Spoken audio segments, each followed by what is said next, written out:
कुछ ही घंटों में लोकसभा चुनाव की रणभेरी बज सकती है। इलेक्शन कमीशन की ओर से लोकसभा चुनाव की तारीखों का ऐलान किया जा सकता है, लिहाजा सभी राजनीतिक दलों ने भी कमर कस ली है। ऐसे में आज जम्मू कश्मीर के अनंतनाग सीट के बारे में आपको बताएंगे। नमस्कार, मैं हूं देवेश यादव और आप देख रहे हैं टीवी 9।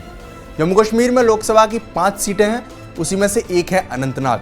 अनंतनाग लोकसभा सीट के अंतर्गत विधानसभा की 16 सीटें आती हैं। इस सीट पर अब तक 13 चुनावों में जम्मू कश्मीर नेशनल कॉन्फ्रेंस और कांग्रेस को सबसे ज्यादा बार जीत मिली। फिलहाल इस सीट पर जम्मू कश्मीर नेशनल कॉन्फ्रेंस का ही कब्जा है और हसनैन मसूदी यहां से सांसद हैं। मई 2022 में इसका नाम बदलकर अनंतनाग राजौरी निर्वाचन क्षेत्र कर दिया गया। अगर इस सीट की बात करें तो ये हाई प्रोफाइल सीटों में से एक है। परिसीमन के बाद पुरानी अनंतनाग सीट अब राजौरी पुंछ क्षेत्र को मिलाकर अनंतनाग राजौरी सीट बन चुकी है।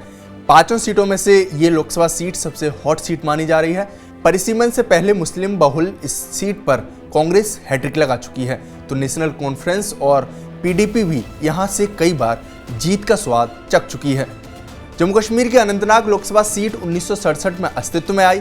पहले चुनाव में कांग्रेस ने बाजी मारी और एमएस कुरैशी सांसद बने। जम्मू कश्मीर की अनंतनाग अहम लोकसभा सीटों में से एक है। शुरुआत में इस सीट पर कांग्रेस का दबदबा रहा करता था। 1967 से लेकर 1977 तक ये सीट कांग्रेस के खाते में रही, लेकिन 1980 में नेशनल कॉन्फ्रेंस ने इस सीट पर सेंध लगाई और 1989 तक जीत दर्ज करती रही। साल 1996 में इस सीट पर जनता दल ने बाजी मारी, लेकिन 1998 में कांग्रेस ने फिर वापसी की। 1999 में हारने के बाद जनता ने कांग्रेस को फिर मौका नहीं दिया। 2004 में इस सीट से पीडीपी प्रमुख महबूबा मुफ्ती ने जीत हासिल की, लेकिन 2009 में ये सीट नेशनल कॉन्फ्रेंस के पास चली गई। इसके बाद 2024 में मुफ्ती ने वापसी करते हुए दोबारा जीत दर्ज की और 2019 के चुनाव में नेशनल कॉन्फ्रेंस के हसनैन मसूदी ने एक बार फिर बाजी मार ली। ऐसे में अभी ये सीट नेशनल कॉन्फ्रेंस के पास ही है। 2019 के आंकड़ों की बात करें तो 2019 के लोकसभा चुनाव में हसनैन मसूदी को 40,180 वोट मिले थे। मसूदी का वोट प्रतिशत 32.17 था, जबकि कांग्रेस के गुलाम अहमद मीर को 33,504 वोट मिले थे और मीर को 26.83% वोट मिला। इसी के साथ महबूबा मुफ्ती 30,524 वोटों के साथ तीसरे नंबर पर रही। अनंतनाग सीट पर वोटर्स की संख्या के बारे में आपको बताएं तो परिसीमन के बाद बनी अनंतनाग राजौरी सीट में कुल 18 विधानसभा हल्के आए हैं। अनंतनाग में 7, कुलगाम में 3, पुंछ में 3, शोपियां में 1 और राजौरी में 4 विधानसभा हल्के हैं।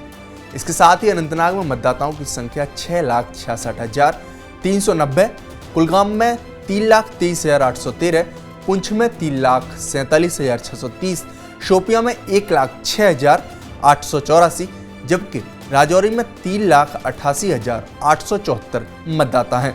बहरहाल नए परिसीमन के बाद बीजेपी को यहां खाता खुलने की उम्मीद है, क्योंकि इसमें हिंदू और पहाड़ी समुदाय की आबादी वाले राजौरी और पुंछ क्षेत्र जोड़े गए हैं। लिहाजा बीजेपी ने पहाड़ियों को जनजातीय का दर्जा और आरक्षण देकर यहां पर अपना दांव खेला है। ऐसे में बीजेपी अन्य के मुकाबले थोड़ा कंफर्टेबल दिख रही है, क्योंकि पीडीपी और नेशनल कॉन्फ्रेंस अलग अलग राह पर हैं। दोनों पार्टियां अगर अपने अपने उम्मीदवार यहां से उतारती हैं तो वोट बंटने से फायदा तीसरे को हो सकता है, यानी बीजेपी बाजी मार सकती है। आपको हमारी रिपोर्ट कैसी लगी हमें कमेंट बॉक्स में जरूर बताएं। साथ ही हमारे चैनल को सब्सक्राइब करना न भूलें। शुक्रिया।